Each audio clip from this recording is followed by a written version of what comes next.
देखिए latest episodes बिल्कुल ad free.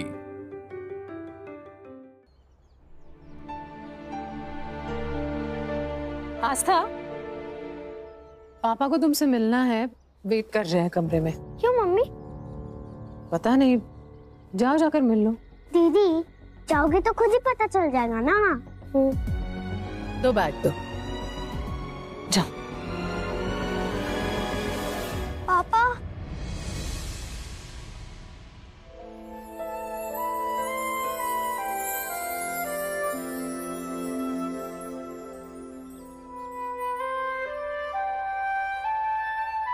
Wow,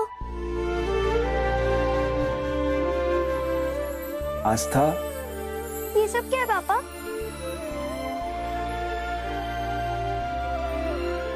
कि बेटा हम तुमसे माफी मांगना चाहते हैं। लेकिन क्यों? क्योंकि बेटा हमसे बहुत बड़ी गलती हुई है। आपके स्कूल में पेरेंट्स चाइल्ड ग्रुप में ये बात हो रही है कि कृष्णा क्रिमिनल है और प्रिंसिपल ने कृष्णा को एडमिशन देने से मना कर दिया है। नहीं दिया एडमिशन, और बिल्कुल सही किया, बिल्कुल सही किया। इसलिए हम आपसे माफी मांगना चाहते हैं। हाँ, हमें ही समझना चाहिए था कि कृष्णा को तुम्हारे स्कूल में एडमिशन दिलाने के बारे में सोचना ही गलत है ना? हाँ, और अगर आपके स्कूल में कृष्णा को डालना ही था तो एक बार आपसे बात करनी चाहिए थी। नुपुर तो छोटी है, लेकिन आप तो बड़ी है ना। आपसे तो हम बात कर सकते थे ना। कैसा लगेगा जब आपके फ्रेंड सर्कल में ये पता चलेगा कि आप एक नौकर को भाई कहती है? कितना एम्बैरेसिंग होगा। और तो और उसके साथ आप स्कूल जाएंगी, उसके साथ आप पढ़ेंगी लिखेंगी, उसके साथ आप खेलेंगी कूदेंगी ना। नहीं नहीं नहीं नहीं, ये बहुत गलत बात है बेटा। और मम्मी पापा से ये बहुत बड़ी गलती हुई है और मम्मी पापा इस बात को समझ गए हैं। और आज तक हमसे जो गलती हुई है ना बेटा, ये चॉकलेट, ये बलून आपके लिए, आपसे सॉरी कहने के लिए है। सॉरी बेटा।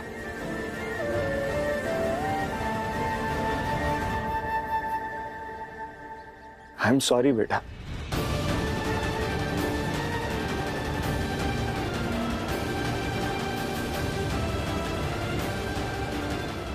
हो सके तो हमको माफ कर देना बेटा।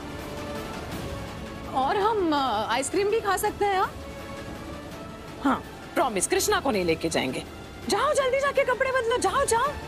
अरे यार, खड़े क्या हो तुम? जाओ ना, let's have some fun. Oh come on. Sorry आस्तु।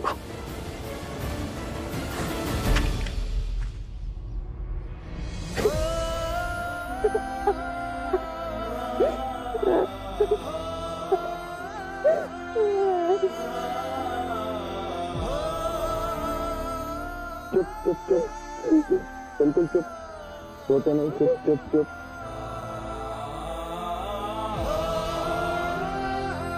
Sorry पापा, सॉरी, मुझे आपसे बोलना चाहिए। मैंने ही आंटी को फोन पे कृष्णा वाली बात बताई थी और उन्होंने चैट ग्रुप पे डाल दी। मुझे पहले आपको और मम्मा को बताना चाहिए था, ना कि आंटी को। आई एम सॉरी पापा, सॉरी मम्मा, मेरी वजह से आप लोग इतना एम्बैरेस हो। बस चुप चुप चुप चुप, बस बस बस, रोते नहीं, रोते नहीं।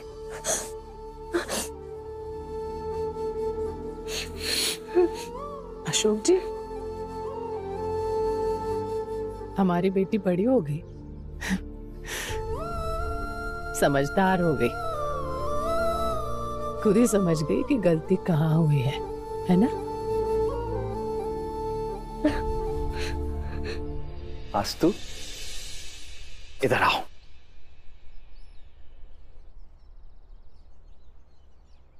अब बेटा पापा की एक बात बहुत ध्यान से सुनना। आगे से बेटा कोई भी बात अगर तुमको परेशान करे ना, तो तुम सबसे पहले मुझसे, अपने पापा से, अपनी मम्मा से बात करना। कोई भी दिक्कत हो, किसी भी बात से तुम्हारा मन परेशान हो, मम्मा पापा हर चीज का सलूशन देंगे। हर पल, हर समय।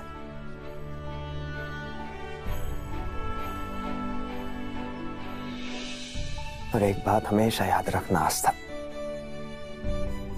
कभी किसी से ईर्ष्या नहीं करना। ये जो जेलेसी है ना, jealousy is like a fire, आग की तरह होती है बेटा। और इस आग में सामने वाला तो जलता ही है, लेकिन उसकी आंच आपको भी झुलसा देगी। इसलिए कभी किसी से ईर्ष्या नहीं करना। बस।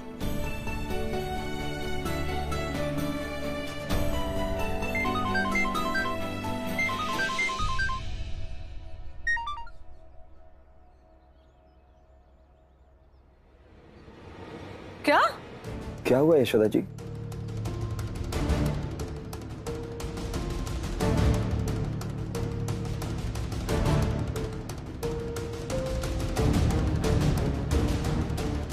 क्या कर रही हो गायत्री? समझा तो दिया तुम्हें सब। मुझे कुछ नहीं सुनना गायत्री, पड़ा। तुम घर छोड़ के जा रही हो, डिवोर्स लेने का फैसला लिया है? क्या पागलपन है ये सब? मैं एक झूठे आदमी के साथ अब और नहीं रह सकती। इन्होंने तो झूठ बोला ही बोला है, मगर तुम्हारे पति अशोक भी अभी इनका झूठ में साथ दे रहे।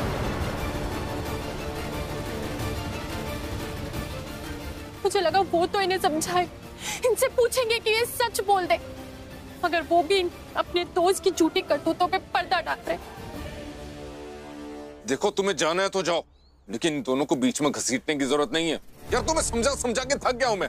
हमारी वजह से और किसी को परेशानी नहीं होनी चाहिए। अशोक जी ने क्या झूठ बोला है? अरे कुछ नहीं भाभी, तुम चलो गायत्री। मनोज भैया बोलने तो दो इसे।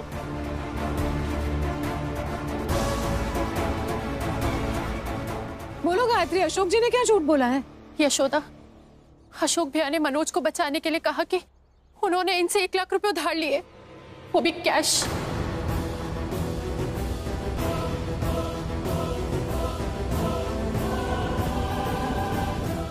इस तारीख को 4 दिन पहले। कहाँ से आए 1 लाख कैश आपके अकाउंट में? बताइए ना। कई बार ये सब करना पड़ता है क्लाइंट के लिए, समझाना पड़ता है उनको ट्रांजैक्शन की वजह से। काले को गोरा, गोरे को काला, मतलब ब्लैक एंड व्हाइट कैसे किया जा सकता है।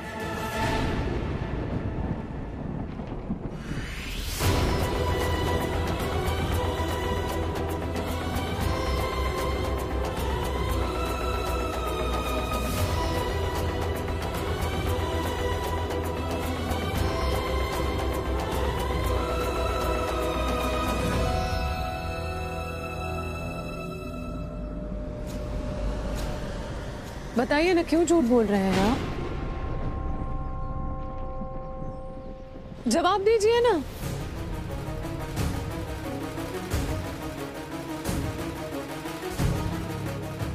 अब इस जवाब का इंतजार मैं और गायत्री दोनों कर रहे हैं।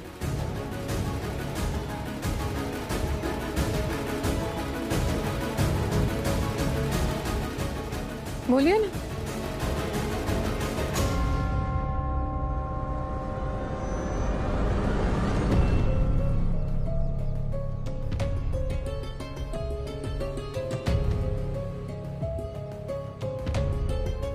बोलिए ना अशोक जी, मौन मत धारण कीजिए।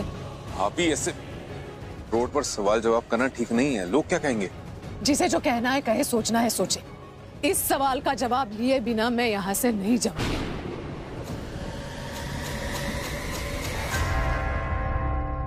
बात अब रुपयों पैसों की नहीं है, सच और झूठ की है। ऐसी क्या जरूरत आ पड़ी कि एक के बाद एक झूठ बोले जा रहे हैं आप? अशोक जी, मैं आपसे बात कर रही हूँ। उस दिन आपके पर्स से पैसे निकालते समय मुझे वो कैश डिपॉजिट की रिसीट मिल गई थी। मैंने आपसे पूछा भी था और तब भी आपने झूठ बोला था मुझसे।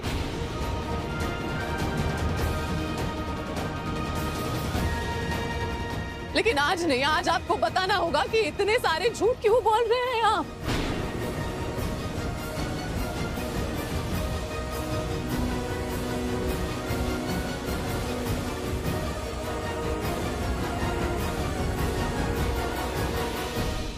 हे भगवान, मतलब अशोक ने जो हमको लाख रुपए दिए थे, ये सौदा को उसके बारे में पता चल गया है।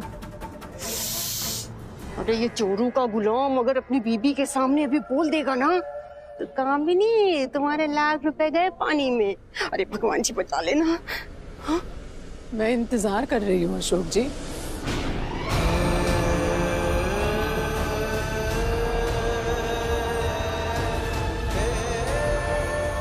प्लीज बोलिए ना, प्लीज।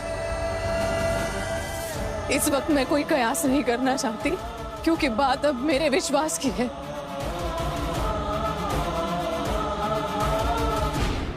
ये सारी बातें सुन के बहुत दुख हो रहा है अशोक जी। आपकी चुप्पी जितनी लंबी होगी अशोक जी, उतना ही मेरा दुख बढ़ता जाएगा, इसलिए प्लीज बताइए, प्लीज बताइए। मुझे माफ कर दीजिए यशोदा जी।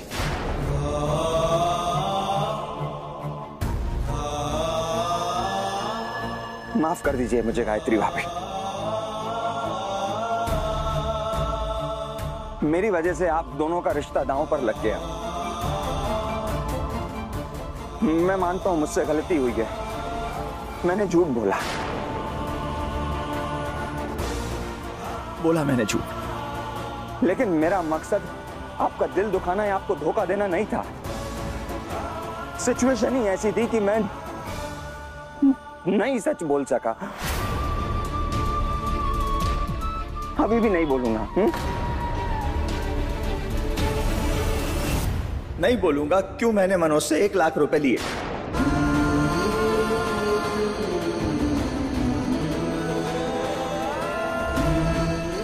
मुझे माफ कर दीजिए।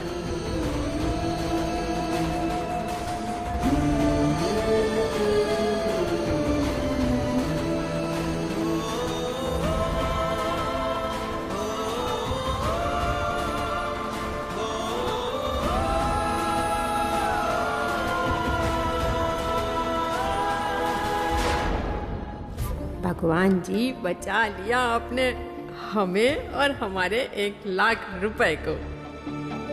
अब 1.25 रुपए का प्रसाद चढ़ाएंगे हम आपको। अभी आप गलत मत समझिए, अशोक को तो आप जानती है ना कि वो। समझ में नहीं आ रहा है कुछ भी। मुझे अकेला छोड़ दीजिए प्लीज। यशोदा मेरी गलती है, मेरे कारण ये। प्लीज अकेला छोड़ दो गायत्री। यशोदा गायत्री, यशोदा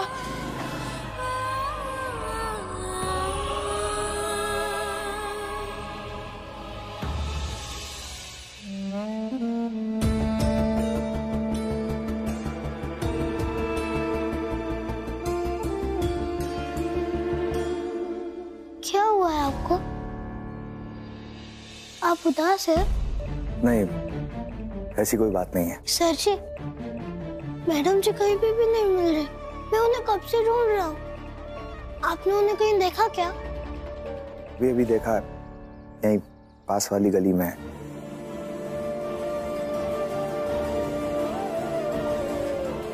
ये सर जी को क्या हो गया? मैंने उन्हें ऐसे तो कभी भी नहीं देखा।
ऐसा क्या हो गया है कि अशोक जी को मुझसे झूठ बोलना पड़ रहा है? सच तो हमारे रिश्ते की बुनियाद है, तो फिर ऐसा क्यों लग रहा है कि ये बुनियाद ही हिल रही है? माना कि सच कभी कभी बहुत कड़वा होता है, पर वक्त के साथ उसकी कड़वाहट खत्म हो जाती है। पर झूठ तो बर्बादी का रास्ता खोल देता है अशोक जी। हम क्यों उस रास्ते पर चल पड़े हैं? क्यों?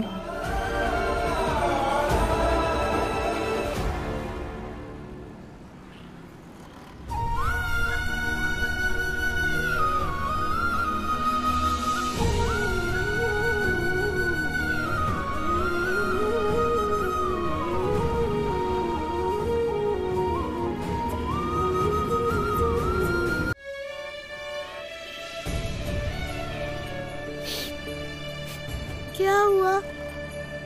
अब रो क्यों रही है? रो नहीं रही। झूठ मत बोलिए। हाँ, सर जी भी दुखी और परेशान लग रहे थे। यहाँ आप रो रही हैं। बताइए ना, क्या हुआ है आपको? अब इसलिए रो रही है ना क्योंकि मुझे स्कूल में एडमिशन नहीं मिला? मत रोइए। माँ मुझे एक कहानी सुनाती थी एकलव्य की। उनके गुरुजी ने भी उन्हें शिक्षा देने से मना कर दिया, लेकिन उन्होंने अपनी मेहनत से बिना गुरु के, बिना स्कूल के अपनी शिक्षा पूरी की और इतने सफल हुए कि लोग आज भी उनकी बातें करते हैं। मैं भी एकलव्य बन जाऊंगा। मेरी माँ का सपना था कि मैं बहुत बड़ा आदमी बनूं, तो मैं खुद से पढ़ लिख के बहुत बड़ा आदमी बनूंगा और माँ का सपना पूरा करूंगा। और फिर एकलव्य के पास तो मैडम जी भी नहीं थी। यहाँ तो आप है ना मेरे साथ। तो एकलव्य की परेशानियों से मेरी परेशानियाँ कम ही है। तुम्हारी माँ बहुत अच्छी थी। इतनी अच्छी सोच और संस्कार दिए हैं तुम्हें। इतने से हो, पर कितने समझदार हो।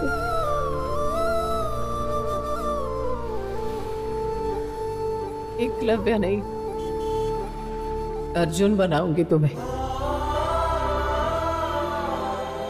तुम्हें स्कूल भी मिलेगा, गुरु भी मिलेगा। प्रॉमिस।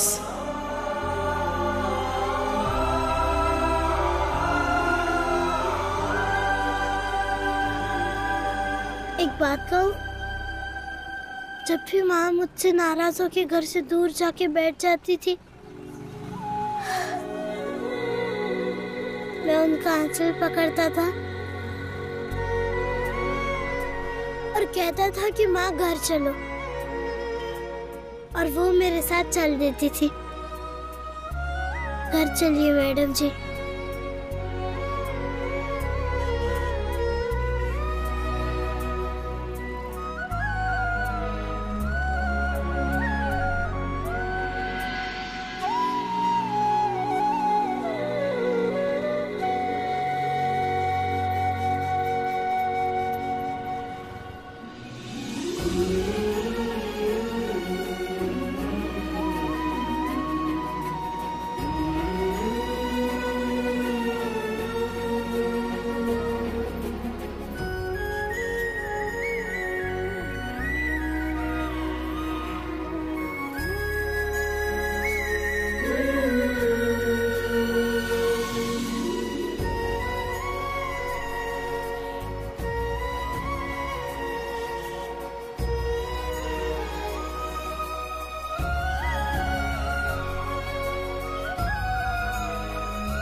पापा पापा, आस्था दीदी कितनी देर से खेलने को बोल रही है?